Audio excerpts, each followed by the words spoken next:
गायत्री मंत्र गुरुदेव की दृष्टि से आज हम जिस यात्रा पर निकल रहे हैं वह कोई साधारण यात्रा नहीं है। यह यात्रा है उस परम ज्ञान को समझने की जो हमारे जीवन का आधार है। हम उस मंत्र को समझने जा रहे हैं जिसे वेदों की जननी, वेदों की माता कहा गया है।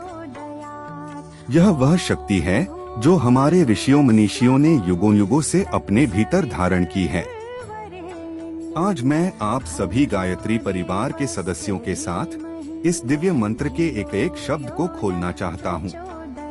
हम देखेंगे कि इस छोटे से मंत्र में कितना गहरा, कितना विशाल ज्ञान छिपा हुआ है।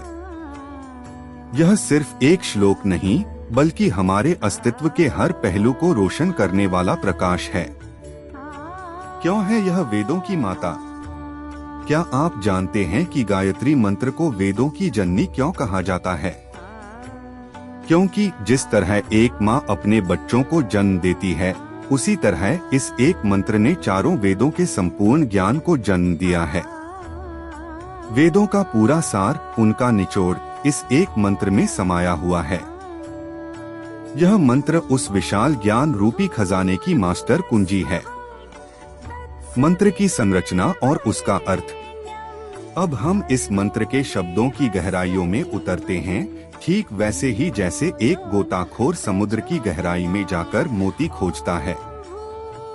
यह सिर्फ एक ध्वनि नहीं है, यह वह आदिम गूंज है जिससे इस संपूर्ण ब्रह्मांड की रचना हुई। यह ब्रह्मांड का संगीत है जो हमें सीधे उस परम स्रोत से जोड़ता है। भुवः भुवः स्वः, ये हमारे जीवन के 3 स्तर हैं। भुवः यह भौतिक दुनिया जिसमें हम जीते हैं। भुवः हमारे मन और विचारों का सूक्ष्म संसार, और स्वः हमारी आत्मा और चेतना का दिव्य लोक। यह मंत्र हमें बताता है कि यह प्रार्थना हमारे अस्तित्व के हर स्तर को प्रभावित करती है। वह दिव्य प्रकाश जिस पर हम ध्यान करते हैं। मंत्र का हृदय वह हिस्सा है जहां हम उस परम शक्ति का वर्णन करते हैं जिस पर हमें ध्यान लगाना है।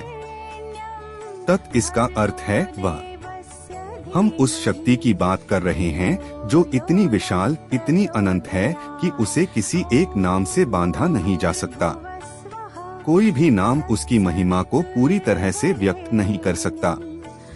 सवितुः यह हमें सूरज की याद दिलाता है, पर यह सिर्फ आसमान का सूरज नहीं है बल्कि वह दिव्य ऊर्जा है जो सूर्य की तरह ही इस सृष्टि को जीवन देती है, ऊर्जा देती है और ज्ञान से रोशन करती है।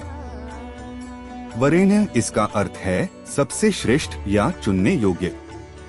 दुनिया में बहुत सी चीजें हैं जिन पर हम ध्यान लगा सकते हैं, पर हम उस परम सत्ता को चुनते हैं जो सबसे पवित्र और सबसे महान है। भर्गो यह वह प्रकाश है जो सिर्फ रोशनी नहीं देता बल्कि हमें शुद्ध भी करता है। यह एक दिव्य अग्नि की तरह हमारे भीतर के सारे पापों, अंधकार और नकारात्मकता को जलाकर राख कर देता है। देवस्य यह बताता है कि हम जिस प्रकाश की बात कर रहे हैं वह दिव्य है, वह सीधे उस परम सत्ता से आ रहा है। धीम ही इसका अर्थ है हम ध्यान करते हैं। यह सिर्फ एक क्रिया नहीं है, यह एक संकल्प है। हम उस दिव्य प्रकाश को अपनी चेतना में धारण करने का प्रयास कर रहे हैं। सद्बुद्धि के लिए प्रार्थना। अब आता है सबसे महत्वपूर्ण हिस्सा। हम यह सब क्यों कर रहे हैं? हम उस दिव्य प्रकाश से क्या मांग रहे हैं? धियो यो न प्रचोदयात्, हमारी प्रार्थना धन, दौलत या सांसारिक सुख के लिए नहीं है। हमारी प्रार्थना है सद्बुद्धि के लिए। हम चाहते हैं कि वह दिव्य प्रकाश हमारी बुद्धि को सही मार्ग पर चलने के लिए प्रेरित करे, उसे प्रकाशित करे।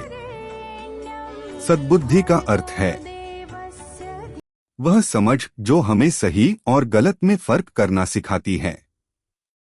यह वह विवेक है जो हमें हमेशा सच्चाई के रास्ते पर चलने के लिए प्रेरित करता है।